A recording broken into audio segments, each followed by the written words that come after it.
Welcome to Headstones and Microphones, where we use AI to step into the past through a researched first-person simulation of history's most interesting people. I am your host, Calvin. While we've added some creative storytelling, our goal is to inspire your own study of these fascinating lives. Now, let's meet our guest. For those who may somehow not know who you are, who are you? I am John Hancock, merchant, patriot, president of the Second Continental Congress, the first governor of the Commonwealth of Massachusetts, and, as many folks fondly remember, the man with the largest signature on the Declaration of Independence. When and where were you born? I was born on January 23, 1737, in Braintree, Massachusetts, in a beautiful area that later became the city of Quincy. What was your given name at birth? My given name was simply John Hancock, named after my dear father. Is there a story behind your birth name? It was a proud family tradition. My father was the Reverend John Hancock, and his father before him was also a prominent John Hancock. Carrying that name meant carrying a legacy of faith, public service, and community leadership in Massachusetts. What was your hometown like growing up? Early on, Braintree was a quiet, rural, and deeply spiritual New England town. But my world completely changed when I moved to Boston as a boy. Boston was a booming, bustling maritime port filled with grand sailing ships, busy wharves, the smell of molasses and sea salt, and a very vibrant, politically active population. What was your family life like? My early childhood was comfortable, but tragedy struck when my father passed away in 1744, when I was only 7 years old. My mother, Mary, faced immense financial hardship trying to raise 3 children on her own. Because of this, she made the difficult decision to send me to live with my wealthy, childless aunt and uncle, Thomas and Lydia Hancock. They raised me in Hancock Manor, a spectacular mansion right on Beacon Hill, and they became the most dominant, loving influences on my life. What kind of kid were you? I was a well-behaved, studious, and rather fortunate boy. Growing up under my uncle's roof meant I had access to the finest things. I was known to be quite fond of elegant clothes, good company, and I worked diligently to master my penmanship and manners to fit into Boston's high society. What did you dream of becoming as a child? Coming from a line of ministers, I initially thought I might follow my father's footsteps into the clergy. But once I moved in with my uncle and saw the grand scale of the shipping merchants, my dreams shifted toward the exciting world of commerce, trade, and international business.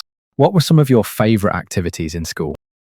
I attended the Boston Latin School and later Harvard College, graduating in 1754. I always enjoyed classical studies, rhetoric, and the art of writing. Practicing elegant penmanship was something I took immense pride in, which certainly paid off later in life. What was your first job? Right after graduating from Harvard, I went straight to work for my uncle as a clerk in his mercantile firm, the House of Hancock. I spent my days learning the ins and outs of importing manufactured goods from Britain and exporting whale oil, rum, and fish. What's a decision that changed everything for you, but felt small at the time? In 1760, my uncle sent me to England for a year to build relationships with our suppliers and customers.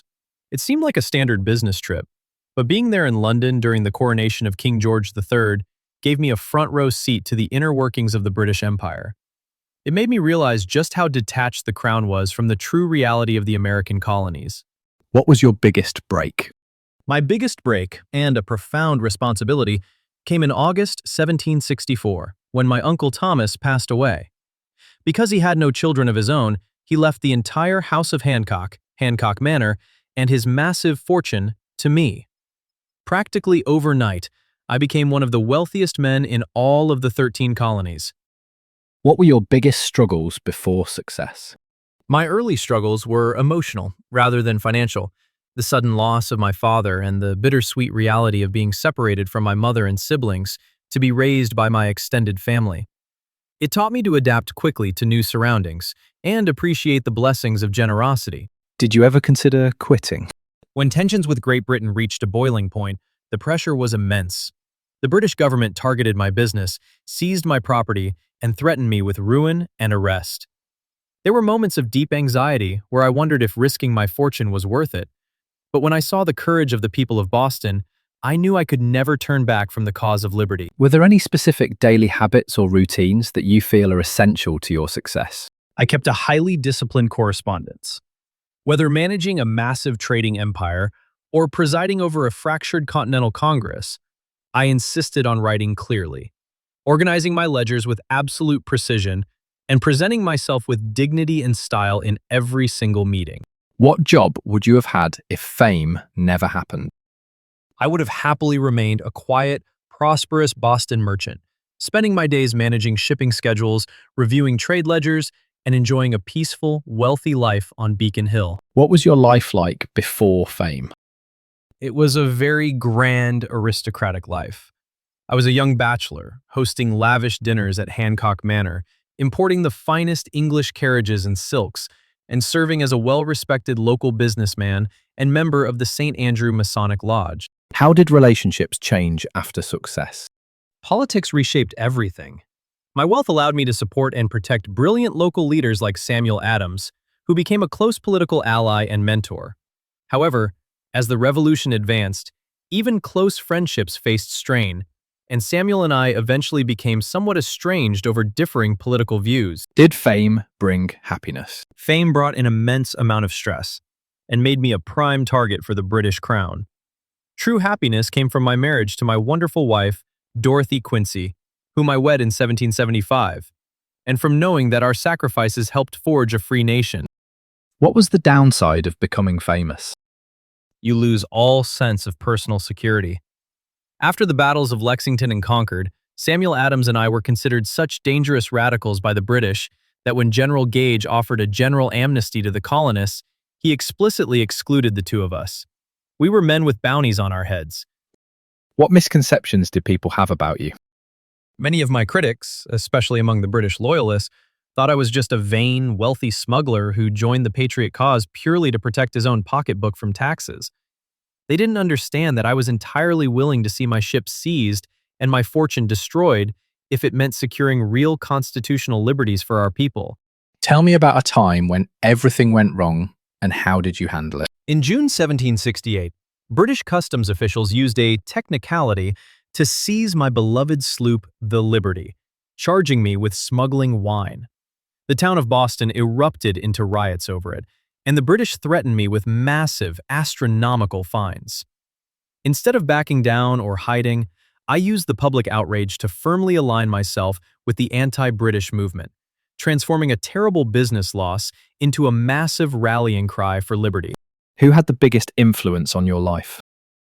My uncle, Thomas Hancock, who taught me the art of business and leadership, and my Aunt Lydia, who provided a loving home and guided me into Boston society. What was life like in your final years? I suffered terribly from severe gout, which made traveling and working incredibly painful. Despite my failing health, the people of Massachusetts repeatedly elected me as their governor, and I spent my final years doing my absolute best to maintain political stability and unity in our newly formed state.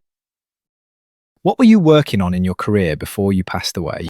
I was serving my 9th term as the governor of Massachusetts, working hard to resolve local political disputes and ensure the state government ran smoothly and fairly for all citizens. When and where did you pass away, and how old were you?